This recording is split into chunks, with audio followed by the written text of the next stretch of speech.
Well, welcome back to Let Me Explain World Cup version. We are in Qatar, FIFA World Cup 2022. We have so many great things to talk about today, including 4 incredible games. My name is Noelo Musicha, and it is good to have you. Let us begin with a segment that I like to call It Is Worth Explaining. The questions have begun with Lionel Messi and Argentina. Why do we always do it? Do we reserve the right to question Leo Messi after all that he has done in the game? I'll tell you what, I was very excited about Argentina winning the Copa America. Not because of the Copa America itself, but because of the World Cup. I wanted to see Leo Messi play without shackles, without the type of anxiety that can mar the Argentinian team. And so they've come to this World Cup, bang, in form and ready to go, and go down at their first hurdle and at their first challenge against Saudi Arabia in the game that shook the world. And now question marks have begun again on Messi. Why do we do it? Now I'll tell you why Argentinians do it. Argentinians had a folk hero in Diego Armando Maradona. That is their guy. So when Messi busted onto the scene, for people around the world, this was Maradona-like. However, because Messi grew up in Spain, he moved to Spain when he was about 13 years old. He has a really incredible story. There's almost this feeling in Argentina. Messi feels a little bit more Spanish to them than he does Argentinian. So over the years, he's had to win the hearts of Argentinians as not only one of their own, but also a hero that can replace all heroes. And that is a tall order.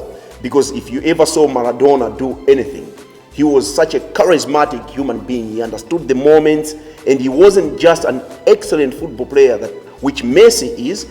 And some may even argue that Messi is a better footballer than Diego Maradona was. However, Diego Maradona was a full package. And the nation has not really finished mourning this hero. And so there are always going to be question marks on Lionel Messi and his legacy. And this was supposed to be the World Cup that does it. But what do you think? Let me know in the comment section below. Do we have the right to criticize Lionel Messi still, or are we taking too much liberty here? Next up, the star of Mbappe. The star of Kylian Mbappe, talking about excellent players, talking about people that understand the moments. Mbappe was good in France's last game, was he not? But here's one thing that I noticed. A ball gets played to Mbappe. Granted, France is already leading, but instead of just finishing it, he goes up to try and finish it in an incredible volley. Should have been a bit of a tap-in. Some people don't love that about his game. I think he's a showman. I enjoy showmen. And so I'm excited to see what Mbappe gets to do. Will he be one of the first players in modern World Cup history to retain the cup? That is a tall order. But if anybody can do it, this kid and this French team, they have shown that they have what it takes to be able to do it. Next up, the celebrity icon that is Neymar Jr. Neymar plays his first game tomorrow at this 2022 World Cup against Serbia. Unlike other stars that when the lights come on, they give you the feeling that all they want to do is play football, Neymar does not give you that. Neymar not only wants to play the football, Neymar does not only want to showboat, but Neymar wants to be a celebrity. Another thing that people may loathe about his game, I absolutely love that. I absolutely want people to remember that we are in entertainment business. And so just winning alone, especially if your Brazilian is not good enough, they have to win, and they have to win in style. So I look forward to what Neymar is going to do tomorrow. And the game is going to be Brazil versus Serbia. I expect that to be a very, very good game.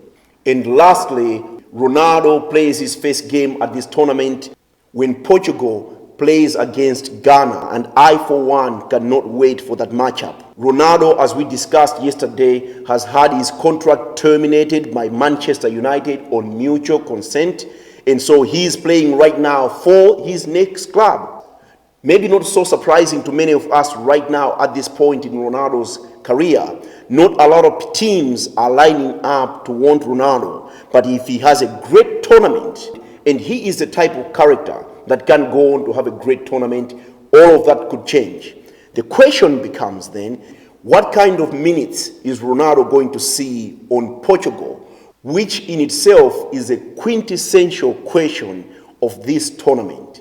Is he going to see playing time, and how much can that Portuguese team really carry a passenger if Ronaldo turns out to show up in the type of form that he showed up with at Manchester United? That is definitely another thing to be on the lookout for.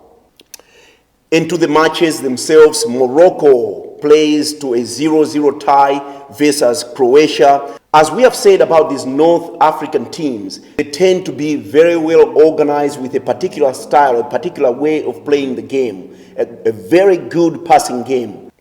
So it is no surprise to me that Morocco went on to tie a very good Croatian team, be it that Croatia is now a very old team at the end of its life cycle. Obviously, players to watch for both Croatia and Morocco as we come through this tournament. Hakim Ziyech, who plays for Chelsea Football Club, and Hakimi, who plays for PSG. Those will be the men to watch for Morocco. And the usual suspects, of course, for Croatia, Perisic, who now plays for Tottenham Hotspurs in England, as well as the evergreen Luka Modric, who continues to get it done. You'll remember that when Modric was moving from Spurs in London to Real Madrid, people say, oh, he will never play for Madrid. But how many Champions Leagues has he won for Real Madrid? And it is incredible to see him go strong at his age. To the second game of the morning, another shocker at this tournament as Japan went on to beat Germany. Watching the game, especially in the first half, Germany had total control of the game. It is actually the first game at the tournament where I saw someone fully dominate the game, and for a moment there you were thinking, are we witnessing another German well-oiled machine that will go on against many odds to make it towards the end of this tournament? Germany typically tends to be the most tournament ready. And so they were playing incredibly well with Gundogan and young Musiala. What a talent that boy is, running the show in that midfield. And sure enough, they went 1-0 up. And you just thought there was no way we're seeing Japan come out of this. And lo and behold, Japan started to push back, methodical as usual, and slowly started to take moments in the game until they scored the equalizer. And then as the second half went on, surprise, what a well-taken goal. A ball over the shoulder and incredible control. It's one of the most difficult things to do in the game. And against one of the best goalkeepers in the world, smash and grab 2-1 to Japan. The second biggest surprise in this tournament. Well done to the Japanese national team. And in the following game, Spain walloped Costa Rica. The key question when this Spanish team came to the tournament was, where are the goals going to come from? This was the question. The answer is, the goals are literally going to come from everywhere. And so my question then becomes, are we doing this Spanish team a disservice? Because the talk of not having a proper number 9 is a thing in this game that has been scrutinized properly.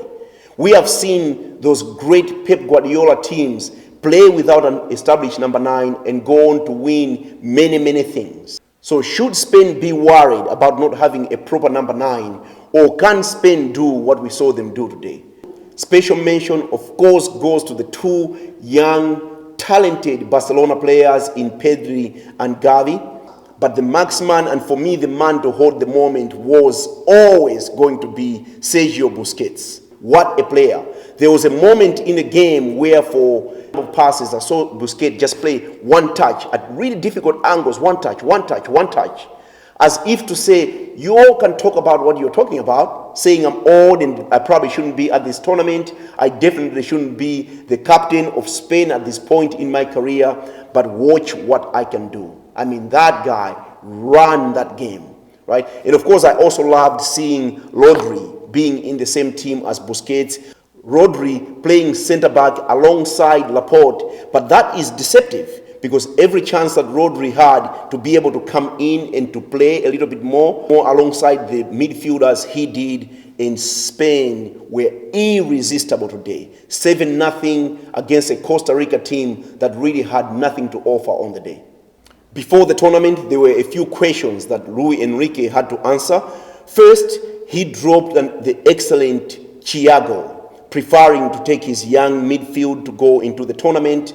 And I think today, with the performances of Gavi and Pedri, that Luis Enrique has been vindicated. Those boys can play, and he's looking into the future of what that Spanish team can be.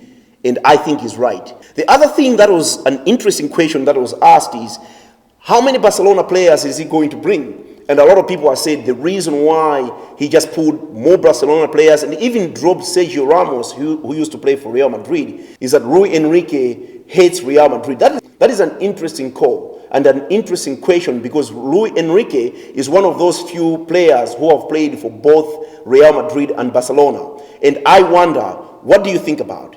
Please let me know in the comment section below. Do you think that Luis Enrique favors Barcelona players ahead of Real Madrid players, or is he just taking the players that he knows will be able to play well in the type of system that he's putting together? And lastly, from this morning, Belgium squeaked by against Canada. Oh my goodness, how good was that Canadian national team? I saw them play against the United States in the qualifiers, and I was wowed. I couldn't believe what I was looking at. And come to later find out, they cruised by that CONCACAF qualification, which is the qualifying group that the United States, Mexico, and Costa Rica come through. And Canada just went through it. And today, they've shown why they are at this World Cup 36 years later. They outplayed that Belgian team, which looks rather tired. We didn't see much of Belgium at all until Onana from Everton came on the field, and athletically he could compete a little bit better against Canada. But Canada, good on the ball, well drilled. You could actually see their formation as they play the game, what formation they are playing in, and then they had all sorts of fancy little tricks. I was saying during the game that Alphonso Davies was like a number 10 operating from left back, and every time you saw him on the ball and he starts a move, the next time you see him, he was on top of the box, more centrally for Canada. Unlike what you see for most left backs, he was excellent today. If Canada can figure out the little execution things, just a little last pass, they will be dangerous. They are definitely collectively one of the best teams that I've seen. I also said that this team reminds me of what the old United States teams used to do. They're athletic, they run forever, they're always on your case. Maybe the only difference is that there's a lot more skill on this team, and I look forward to seeing how far they can go in this tournament.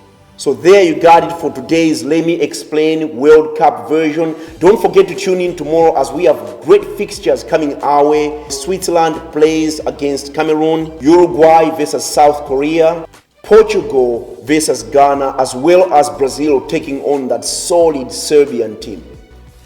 I have been your presenter, and my name is Noel Musicha. Stay excellent.